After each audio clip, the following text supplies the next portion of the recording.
Coucou, c'est Azilis, alors qui revient pour vous faire part de son planning lecture en ce moment.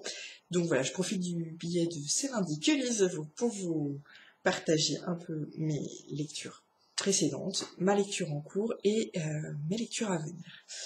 Alors la semaine dernière, je vous ai quitté, j'étais en train de lire voilà, Le Poison écarlate de Maria V. Snyder. Donc c'est le premier tome de la trilogie Les Portes du Secret. Une lecture fantasy, fantastique. Un fantastique qui se révèle peu à peu. On n'est pas projeté, propulsé dans un univers complètement inconnu à essayer de se rattraper à des branches pour essayer de comprendre, piger comment ça fonctionne. Non, là c'est quelque chose qui... Voilà, l'auteur est assez pédagogue et même si, voilà, la narratrice est bombardée d'actions, de pièges, on arrive très facilement à se plonger dedans et à comprendre un peu les enjeux de cet univers. Très bonne découverte, surprise agréable. Voilà. Après, j'ai découvert donc le tome 1 du clan Cahill, donc qui s'appelle Éternel de V.K. Forrest. Voilà.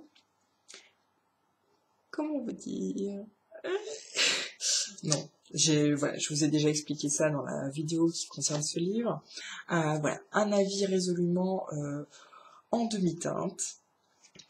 Voilà, j'ai pas été embarquée, transportée, j'ai aimé certains aspects, notamment le fait que ce soit qu'on aborde un clan irlandais, un clan de vampires irlandais. J'ai trouvé ça assez agréable, assez prenant.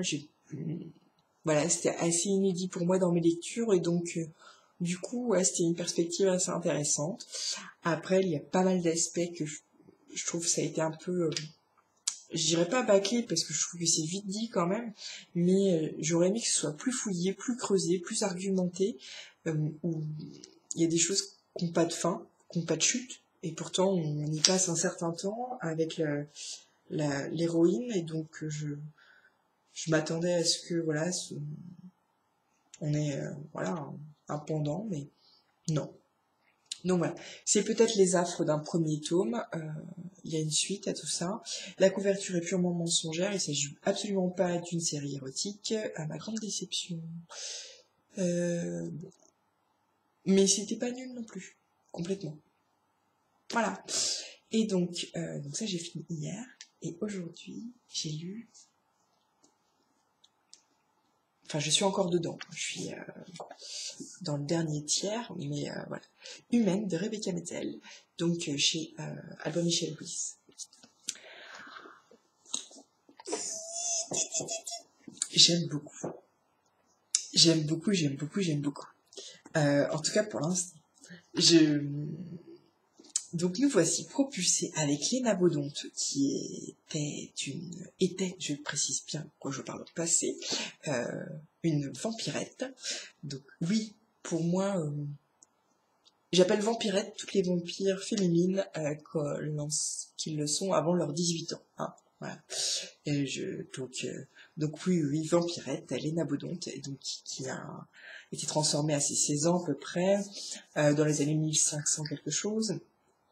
Elle accuse 590 années au compteur et elle demande à son âme sœur, entre guillemets, vampire, la personne avec qui elle est le plus liée, de la remettre humaine.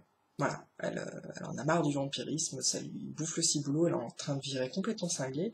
Enfin, en tout cas, elle craint ça, elle veut ressentir les choses, revivre les choses comme une humaine, et donc elle demande à se refaire transformer en humaine. Et donc, voilà, elle a par à peu près 100 ans d'hibernation.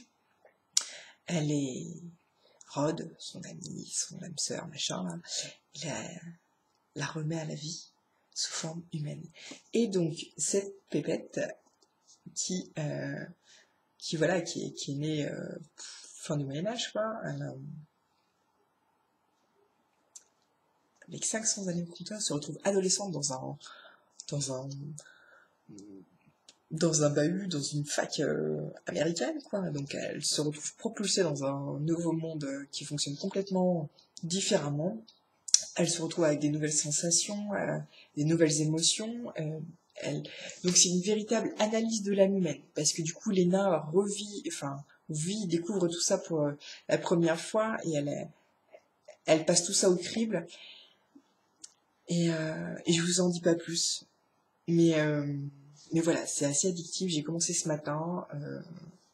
En tout cas, c'est une petite addiction quand même. Merci.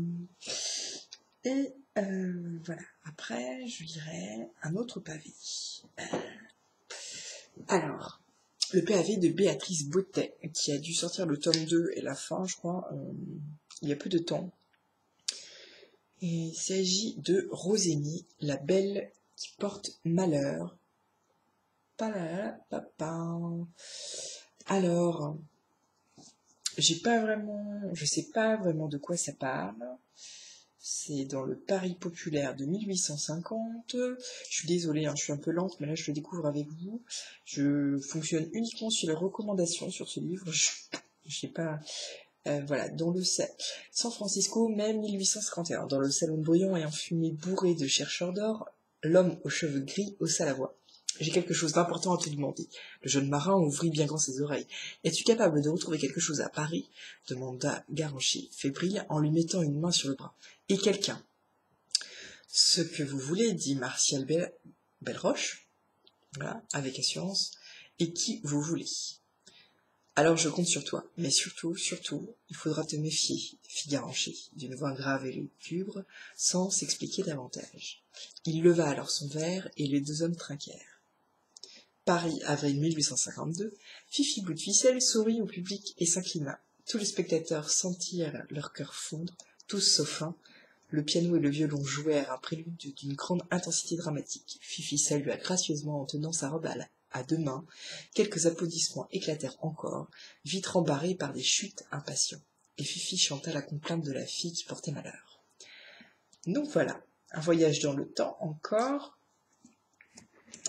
Un très bel objet livre. Je ne sais pas si vous l'avez lu ou vu, mais il y a des enluminures à chaque début de chapitre, des petites roses au niveau de la numérotation de page.